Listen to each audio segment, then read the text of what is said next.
thank you for your attention.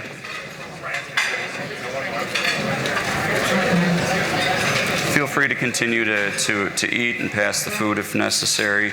As I mentioned, I'm Dan Gibbons from the City Club of Chicago, and it is my great honor today to welcome our guest of honor, who we're going to hear from in a conversation format.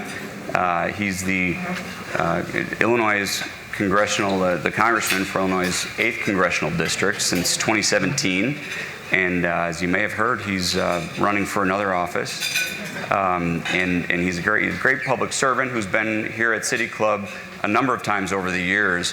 As City Club, he understands civic engagement. He had a business before. He was in government. He's a lawyer. He gets what we do here and why we talk about all the great things that we're discussing. And he's done a lot to move our state forward, and of course the suburban district, but of the city as well. And we're going to talk a little bit about that. If you will, please join me in welcoming Congressman Raja Krishnamoorthi.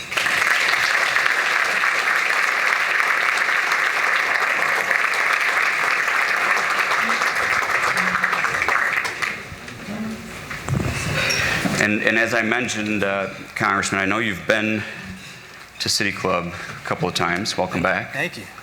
I wasn't here, or at least we didn't have this kind of a chat last time. So the number one question that's been burning for me is, what do I call you? Call me Raja.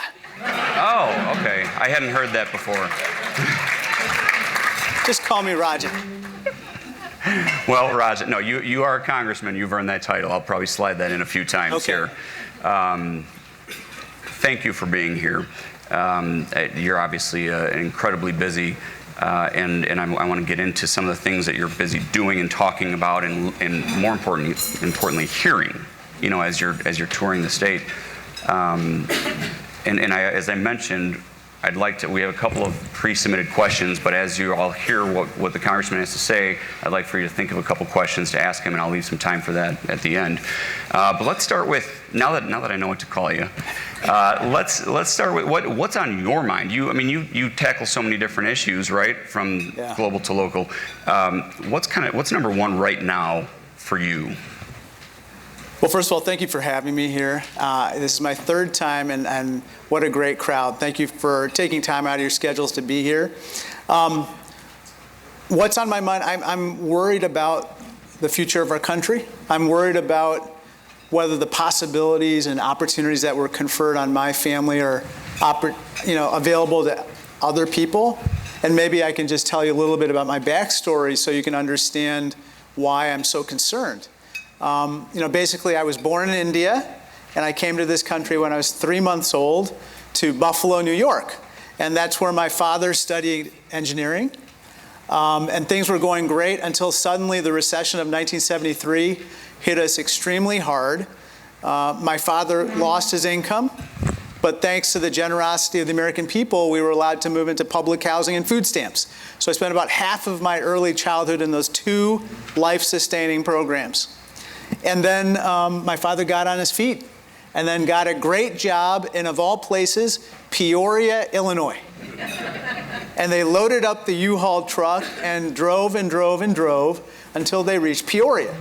And that's really where we entered the middle class. And pretty much every night my father would say something along the lines of, think of the greatness of this country. Think of the greatness of this country, and whatever you do, make sure it's there for the next families who need it.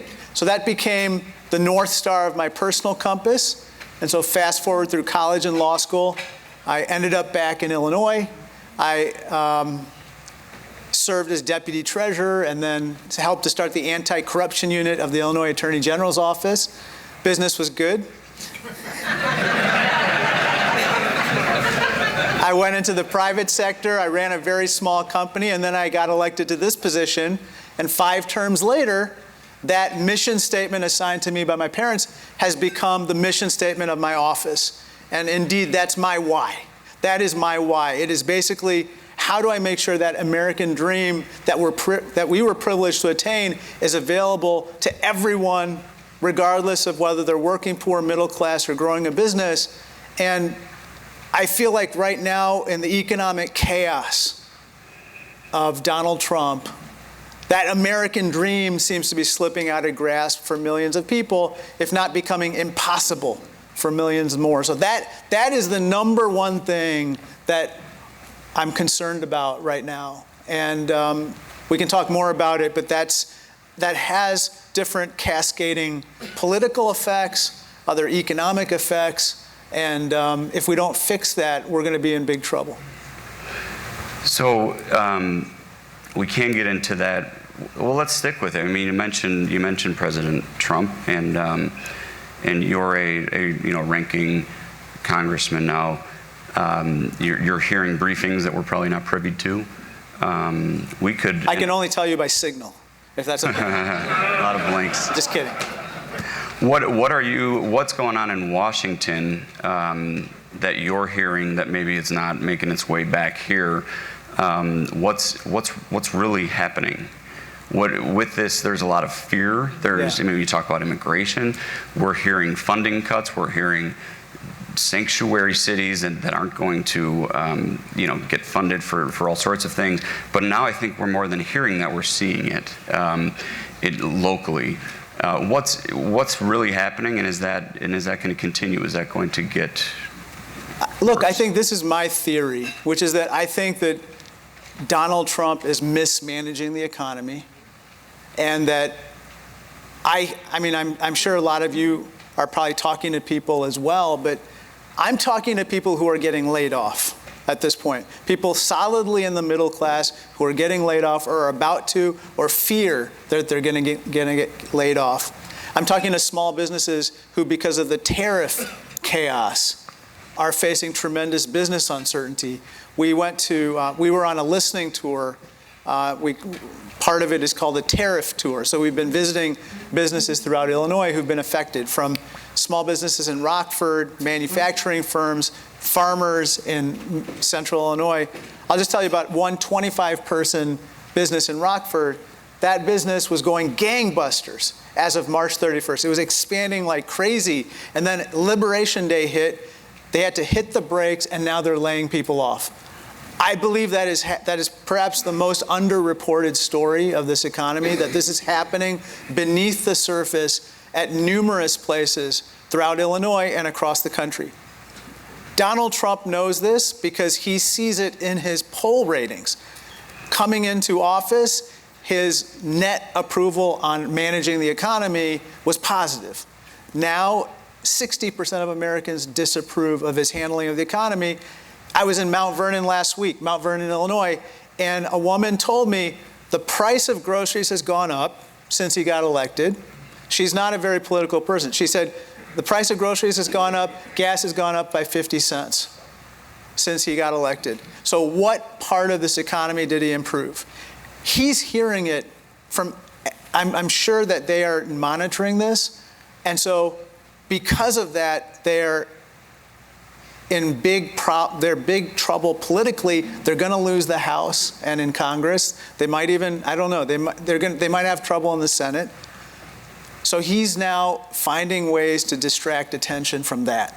I also think the Epstein file thing, which we can talk about, which is really bizarre. What's happened there is also a huge problem for him within the Republican conference. So with the Epstein file issue and the mismanagement of the economy, he wants to change the channel. And the way he changes the channel is by various distractions. And so I think that's what's really going on. When he does a sudden crackdown on ICE, it's a distraction. When he goes after trans people, it's a distraction. When he orders Greg Abbott to redistrict the hell out of the Texas map, to wipe out Democrats from the federal delegation, it's a distraction, and it would help him to salvage the majority. But I think it's fundamentally distracting attention from the underlying issue. So that's what I feel is really going on. And so substantively, I also feel if they don't address those underlying issues, they're not going to be able to get rid of them. And those will come back to haunt them in the next election. So what is the underlying issue? If those are all distractions, if immigration reform or immigration is not really the driver, if What's his goal? What's the underlying issue? Well, I think that his underlying issue is he wants to solidify power in Washington, D.C. He wants to absolutely keep the House and the Senate in 2026. He's even hinted at a third term. Now, you may be wondering, what the hell is that about? It turns out there's on the MAGA right, they have a theory about the 22nd Amendment to the Constitution, that it only prohibits a president from being elected twice, not that a president could not serve more than 2 terms. You might ask, how would they accomplish that? Well, one theory that is now actively circulating in MAGA circles is J.D. Vance could be nominated for president, and Donald Trump could be nominated for vice president. And that would somehow then allow him to be on the ticket again, and he could then be elected, and then J.D. Vance would step aside. This is the kind of craziness that we're hearing on the other side. It's kind of a grab for power now, but solidify it for the long term. Pretty heavy stuff. That's concerning, right? And by the way, we've had President Trump speak here. He was not president at the time. But City Club is not biased, not partisan, as I'll tell you again, because we are talking about a Senate race that will be coming up soon. Yeah. So it's important to mention that, but that's some concerning stuff. Just a little. There's a lot of concerning stuff. I mean, the world's on fire. I mean, really. And let's start, let's go a little bit global. We don't have to stick with just Trump. You see, you're in these briefings, you understand, I think, far better than I and many people in this room, what's really happening. What is going on in the world? Can we talk about Gaza and Russia and Ukraine, and then maybe a couple other things that are on the horizon? Sure. Do you have an easier question? Oh, wait, yes. How do you fix it all? Oh my gosh. Okay, so, I mean, there's tremendous turbulence right now around the world, and I see our consuls general from China and Ireland are here, and so they monitor this very closely as well. But I think that fundamentally, if you take, I don't have a unified theory about what's actually happening in each of these places. However, I would respectfully submit that where there's a lack of American leadership, bad things happen. Okay? Bad things happen. If the American government decides that the Middle East is too hard to deal with, and they'd rather pivot elsewhere and spend their time, bad things happen in the Middle East. If they decide, you know what, in Ukraine, we're just going to let them duke it out, and they'll sort it out themselves, guess what? Bad things happen because Russia is not going to stop at Ukraine's borders. Russia and Putin will go to the next country and then the next. And so that's why I think that it's important for us to have a collaborative relationship with other countries, but one where we are present and where we are engaging. We are not bullies. We are partners. We may be first among equals in a lot of settings, but we don't walk away, and we certainly don't make threats. Where we make threats, guess what? People start to hedge. Again, bad things happen. I can get into more detail on that, but I'll just talk about one area of the world where I'm always kind of keeping a close eye. I sometimes worry about Korea and Japan, for instance, where we make threats to them, where we say we're going to walk away, we're not going to provide you with a security umbrella. Guess what? They buy their own umbrella. And that region of the world has seen militarization happen in the past.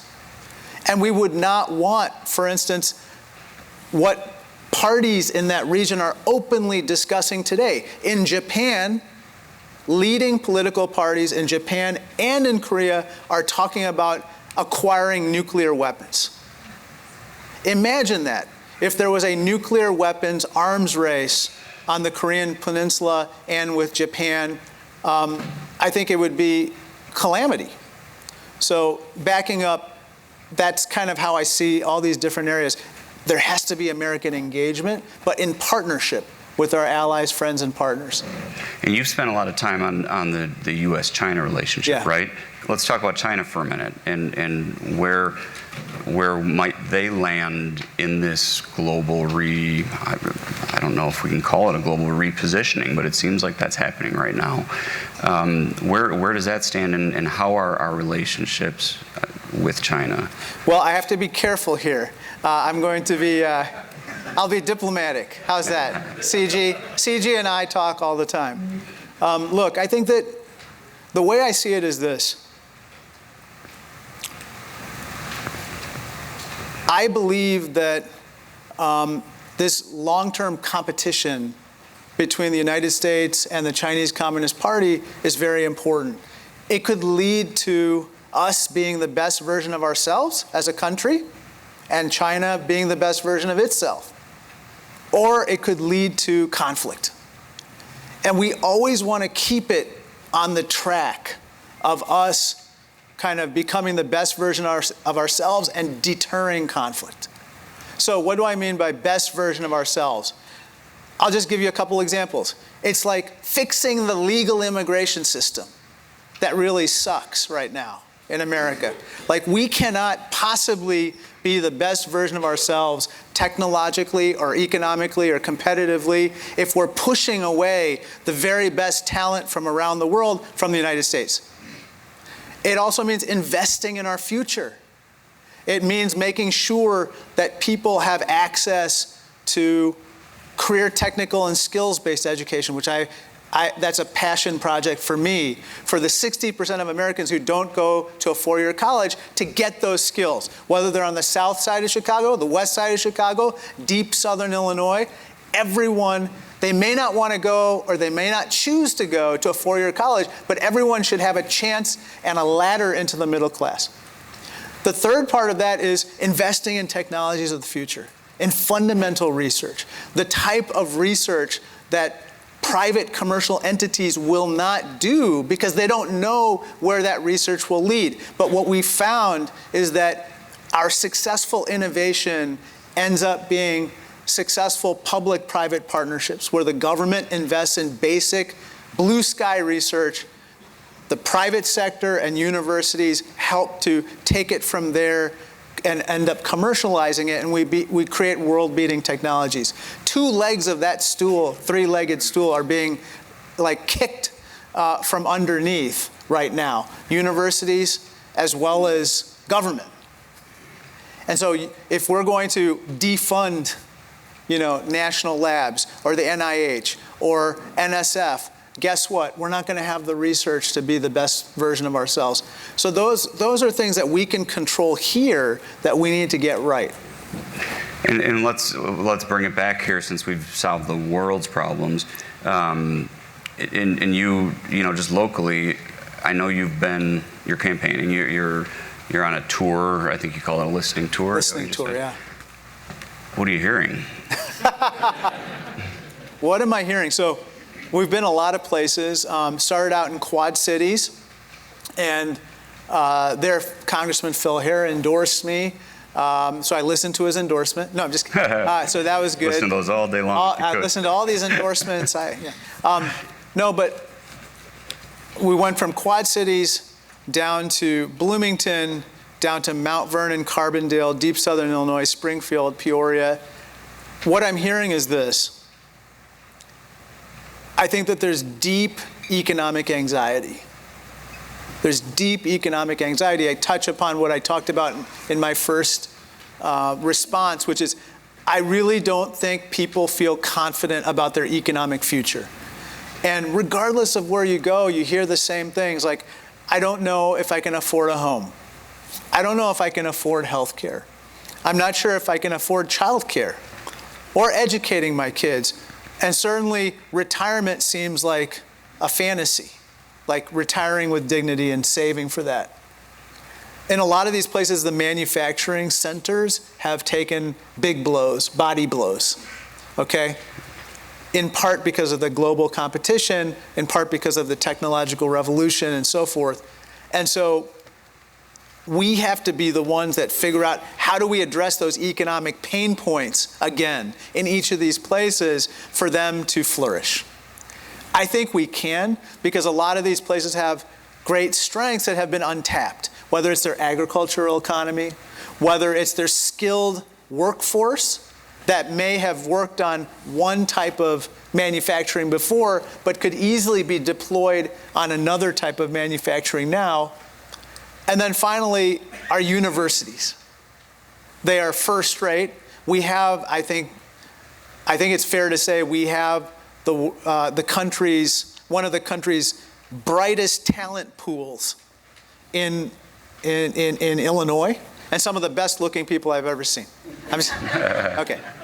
But the point is this, which is I think we have a lot of strengths going for us, and we have to tap into those to help improve the economic lot of these people. How is that? You mentioned this on your tour, agriculture and downstate and in a lot of the different cities and towns. How does that balance? How do you balance that with? Okay, two questions. What are you hearing in Chicago? Because it's a big piece of that, and then I'd like to get into that balance of how do you handle how different downstate is from Chicago? I think what I hear is in Chicago, it's like a tale of two worlds, okay? There's one part of Chicago that is flourishing, but then you just go 15, 20 minutes south or west, and it's a different world.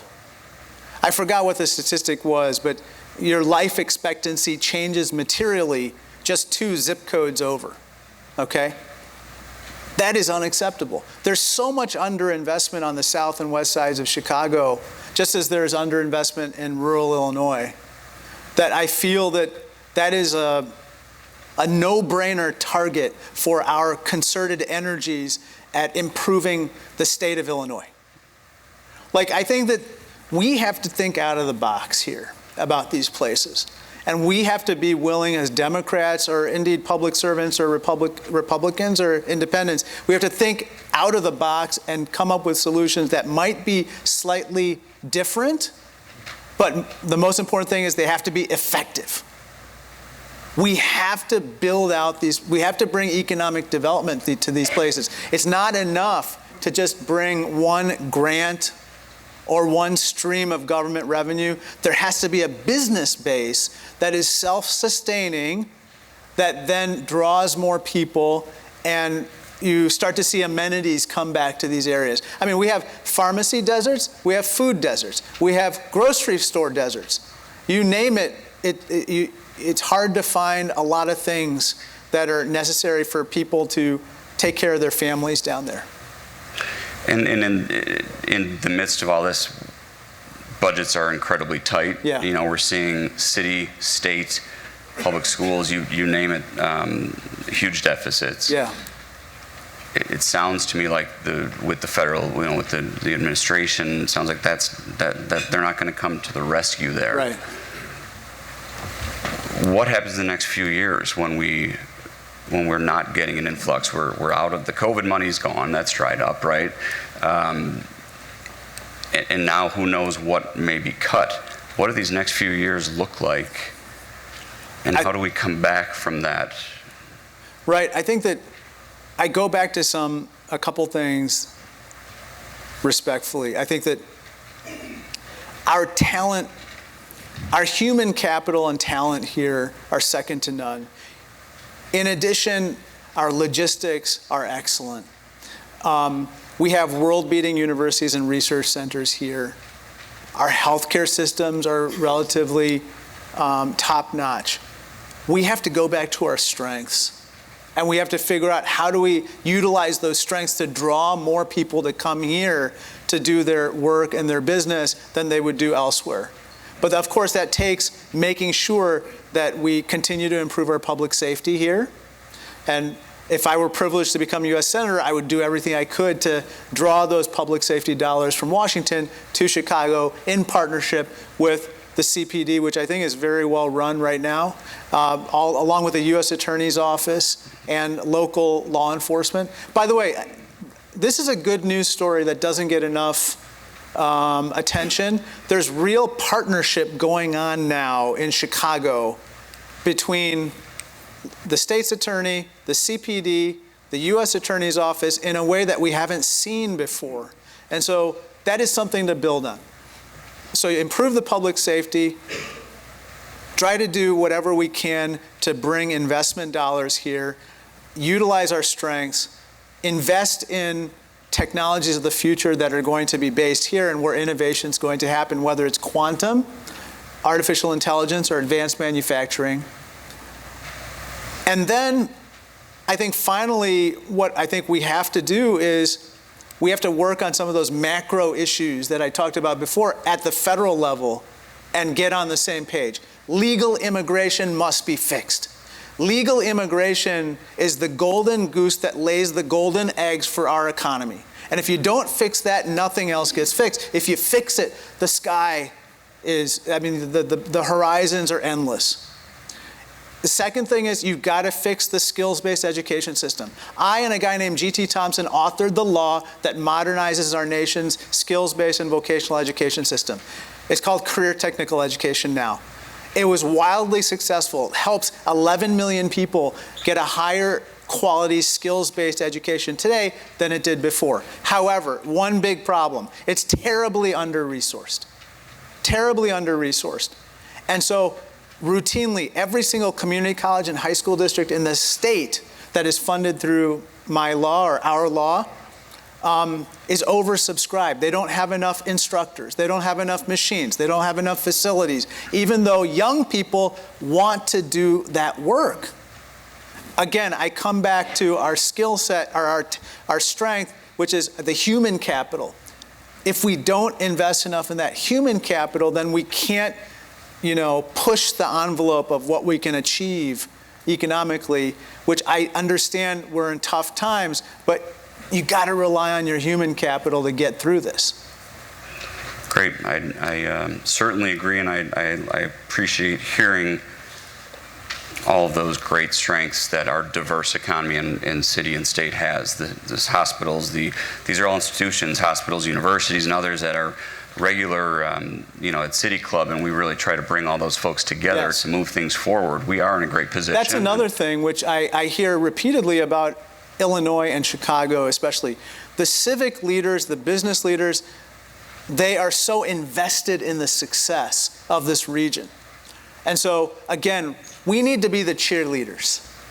We need to be the cheerleaders for our own success. And many of you are, and we need to continue to do that at the federal level, whether it's a U.S. Senator, whether it's a governor, or anybody else, and just, we can wear our jerseys as Republicans, Democrats, whatever, but at the end of the day, when we're collaborating and bringing big things here, I think we can work together in a very productive fashion. And so we mentioned briefly the Senate race, but let's get into that a little bit. Let's talk a little politics. As I mentioned, we've had Congresswoman Kelly, we've had Lieutenant Governor Stratton here in similar capacities.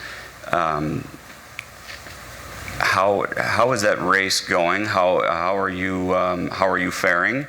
And maybe if you had 2 minutes to explain to us why you should be senator over anyone else, what would that entail? Sure. Well, I think it's going well. I think that it's basically a 3-person race as of right now. And I think that, look, I have nothing negative to say about either Juliana or Robin. They're friends, they're good people, okay?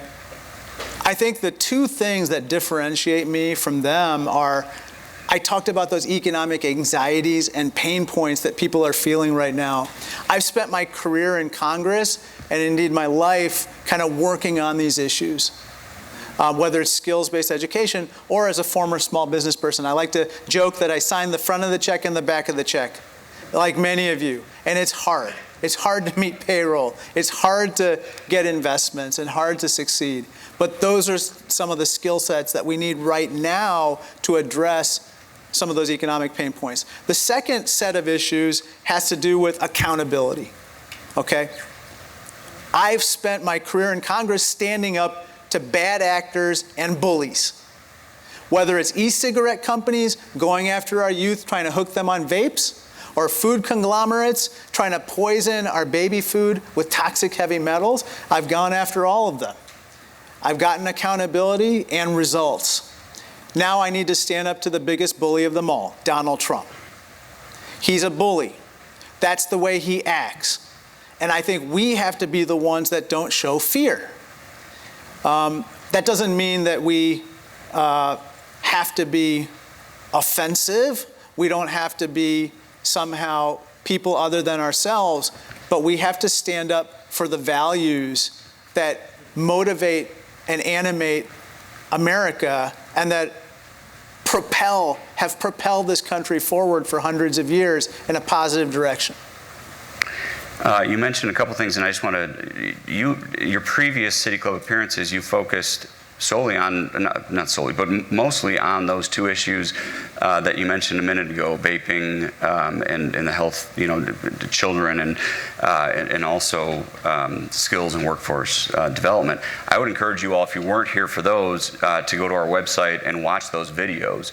And maybe you can see the progress that has been made in that spirit. I'll mention you could also watch the videos of the other candidates who have been here, and for that matter, Donald Trump, who's also spoken here, because we're not biased or partisan. But I think that's a great, those were 4 or 5 years ago, 6 years ago, 7 years ago, and I think you've made some significant progress on both of those issues since then. Well, when I first launched the investigation of Juul and the vaping industry and the e-cigarette industry, 1/4 of our high school students were vaping, okay? As soon as we announced that investigation, by the way, the reason I got into that is because my own kid, who's now 20, but at the time was a high school freshman, was approached almost 10 times within the first 2 weeks of school to try vaping. And my wife, Priya, who's kind of the rock of our family, told me all about this, and it just scared the hell out of us. And then I looked into it more with our staff, and it turned out to be a full-blown epidemic. When we did that investigation, Donald Trump then announced he too was going to investigate, and then they used our findings from my committee, our investigation, to inform the first regulation of e-cigarettes and marketing of e-cigarettes at the federal level ever undertaken. And so that set of reforms or regulation was the first time it happened in successive administrations. So after Trump 1, then there was Biden, then Trump 2. We've seen the percentage of people vaping go down in high school. It's still too high, but it's gone down quite a bit. We've seen the regulations improve a little bit. We still have more to do, but that was a big improvement, let me put it that way. On the CTE, I told you about that. We authored the law that has now, I think, become a model for how you should do career technical education. And here's the model, okay? We at the federal government provide the money, but we don't put strings on the money except for one thing. We say whatever you use the money for has to be done in a way where the schools and the local employers collaborate to create the curriculum. Why? Because whatever they're teaching has to be in demand. And that thing has taken off like wildfire. Every single school district in the country is benefiting from it. In my own area, School District 214 is kind of 214, 211, U46 are models for getting hundreds of students into these certification programs so that they end up with a certificate at the end of their high school career, so that, God forbid, if they don't finish whatever their next level of schooling is, they still have a way to take care of themselves. And I'll just summarize with a little anecdote that kind of explains this whole issue, if you will. You see, there was this plumber who went to this lawyer's house the other day, and he did the work and he handed the lawyer the bill. And the lawyer took one look at the bill and said, "Oh my God, your Your hourly charges are higher than mine.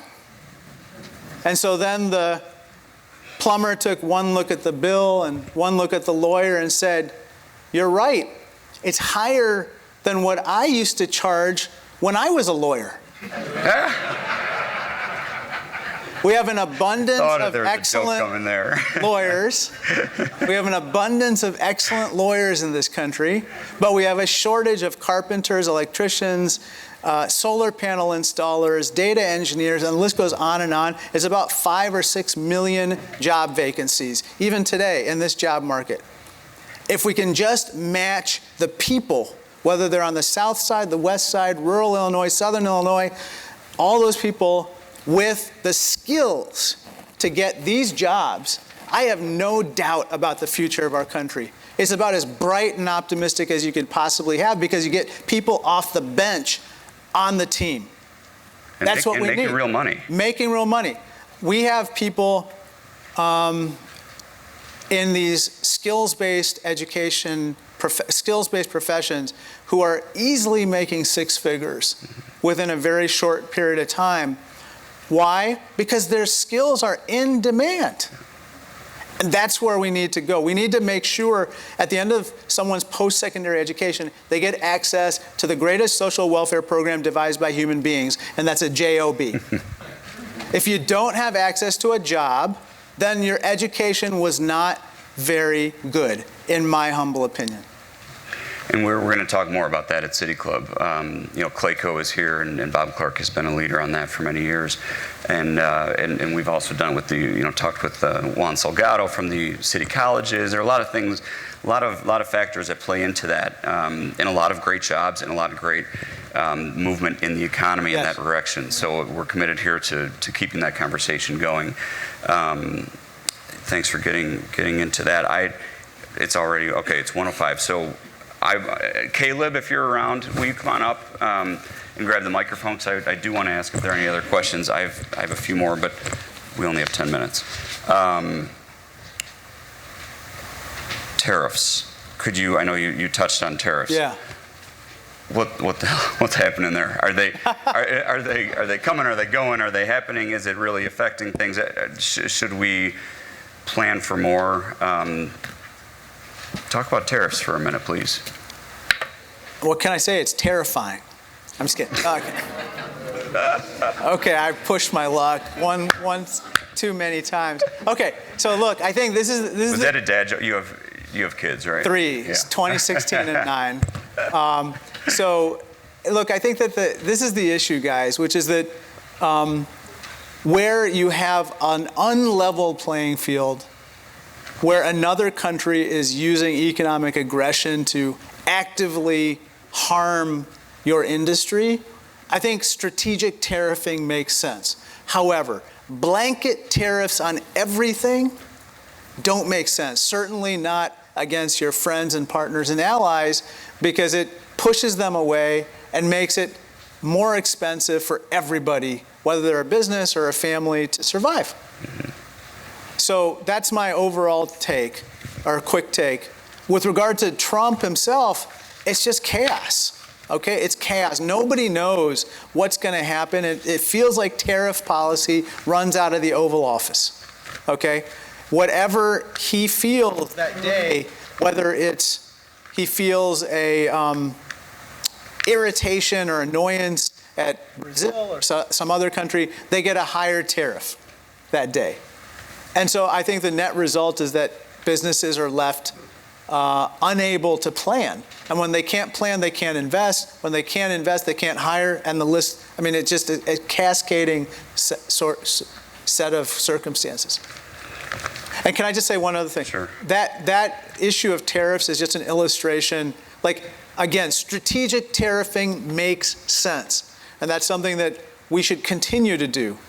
However, where you just usurp emergency powers to hike tariffs to 145% on a country, not only does it not make sense, I believe it's illegal. And so that's a set of reforms we're going to have to make, later on in the next Congress. Okay. Caleb's over here. Do we have any questions on the floor? I have a couple pre-submitted that I'm going to ask in a moment. But if anyone has a question, raise your hand. No. Thank you. We'll come back. Hi. Please introduce yourself. Hi, my name is Taronda Hudson. I am from Chicago Rehab Network. We advocate for affordable housing across the state of Illinois. And my question to you is, given the persistent shortage of affordable housing units in our community and the rising cost of construction, what specific policies or incentives do you propose to incentivize the development of more affordable housing, especially for low and moderate income families? Thanks. Should I take that? Housing's a hot Okay, issue first, here. lower the tariffs on aluminum and steel from Canada. That would be a nice start. I know. Any builder in this room is going to know that the price of housing's gone up quite a bit just because of that issue alone. But of course, this has been a long-term problem, affordable housing. And I think that the low-income housing tax credit has now been enhanced thanks to recent legislation, but it's not enough. And I think we need to do at least a couple other things, in my humble opinion. One is we absolutely have to think out of the box about our zoning. Our zoning for multifamily is just ridiculous. And I'm not just pointing fingers at one municipality or another. I think it's all around the country. I think it's all around the state of Illinois. We got to get our head around this. And as Democrats, we need to kind of come to terms that we say one thing and then we practice another when it comes to zoning. The second thing that we have to do is, I believe that we have to be radical in revitalizing commercial properties to convert them into residential spaces. But that requires some government assistance. So I've been a prime sponsor of tax credits for that particular purpose. I'll just give you an example. My mall, the Woodfield Mall, who's been to the Woodfield Mall? Everyone. It's one of the most popular in the Midwest. Please come back. I think that two of the anchors of that mall are gone.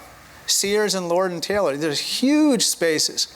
I could easily see a situation where you convert that into some housing, okay?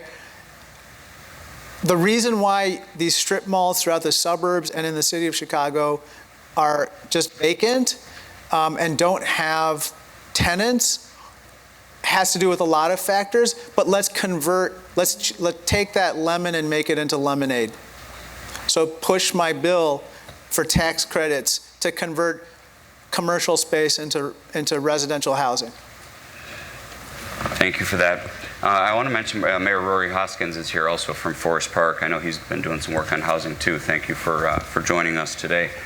Caleb, another question here, and we're gonna make this as quick as possible. My name is Barbara Hausman. I'm an old progressive.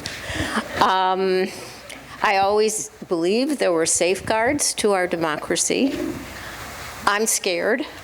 How did we get here as a country so fast? And you said we need to speak up for our values. How do we, as citizens, do that? I think the reason we got here so fast is because fundamentally we entrusted the presidency and the executive branch with certain discretionary powers, which we never anticipated would be used other than in the best interests of the citizens of the United States. Usually these powers are entrusted as emergency powers. Emergency powers. What we didn't anticipate is a president that would use emergency powers to hike tariffs to 145% or deploy American troops on American soil against American citizens, as he did in Los Angeles, in an effort to crack down in a way that people feel very uncomfortable about. Nor did we see him using emergency powers to claim in self-defense that we were bombing another country, okay, on the offensive. And so what we're going to have to do in this presidency is continue to do what I've been doing, which is shine a light on the harm, to educate people about what exactly is happening, play an inside-outside game in Congress, which is conduct vigilant oversight as much as possible while pursuing litigation on the outside and participating, supporting that. Third, holding people accountable who actually support this, whether they're Republicans or otherwise. And then I think fourth, and very importantly, we have to think about a post-Trump, post-Watergate type of set of reforms that take powers away from the presidency and restore them where they belong. Whether it's with regard to the pardon power, whether it's with regard to making sure that our data remains private in the digital age so that it doesn't get doged, whether it means stopping the grift that's happening from the White House because their financial interests are so opaque and lack transparency. That whole range of issues need to be tackled. And so that's what I think has to be done. There's stuff that we have to do right now, and then stuff we have to do to prevent another Trump-like presidency from taking root ever again. We can't go through this again.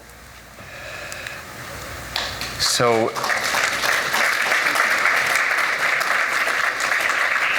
I know there are other questions, and I just want to respect everybody's time, so I will ask, maybe if you could come back. Would you come back? Easier questions? Okay. No, we would love to have you back. There's so many issues, like I said, that you tackled here, so many that we haven't even gotten to.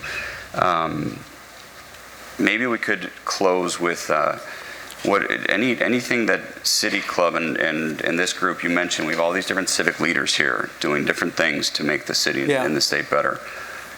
What else can we be doing here, and what else can we be talking about to make sure that we keep this fight going to better our city and our state? I think a couple things. One, shine a light on what's working. Let's tell some good news stories about what is working in the city of Chicago and the state of Illinois, because there's a lot, okay? You know it, you see it in your own personal lives and your communities. We need to shine a light on it. And then secondly, and reward those leaders who are helping in that effort as well, right? Because everyone operates under incentives. And it's good to give incentives for that kind of positive activity. The second part is we've got to come together on some of our biggest problems, okay? When we're fighting each other, we can't fight those problems. We can't fight the lack of economic development together if we're fighting each other over petty issues. And so, to me, as a barometer of whether or not we as a state are progressing, it should be tied to the health of the most underdeveloped places in Illinois.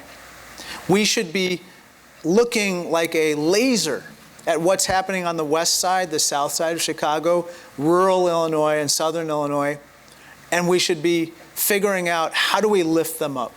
And I don't care if you also spend time lifting up your own community, I assume you are, but do something extra. What can we do extra to help these other places? Because I guarantee you, if they are lifted up, all of us will benefit. And so that's something that's a challenge, but an opportunity for all of us. You heard it here from Congressman Raja Krishnamoorthi. Thank you, Congressman. Thank you, Dan. Thank you. You're always welcome. Thank you.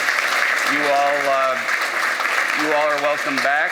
We have all sorts of great programs coming up, and so we hope you'll join us just in next week. We have Chicago's Fiscal Framework on August 12th. We have Shed Aquarium on August 20th. Congressman Mike Quigley, one of your colleagues, on August 28th. And then in September, Uniting for a Cure, Chicago's bold new model to transform breast cancer research. A really interesting program from a number of hospitals, some that you mentioned today. There's a lot to come, a lot more than that. Please keep coming. Congressman Raja Krishnamoorthi, thanks so much. All the best in your race. Thanks for being at City Club. Thank you so much.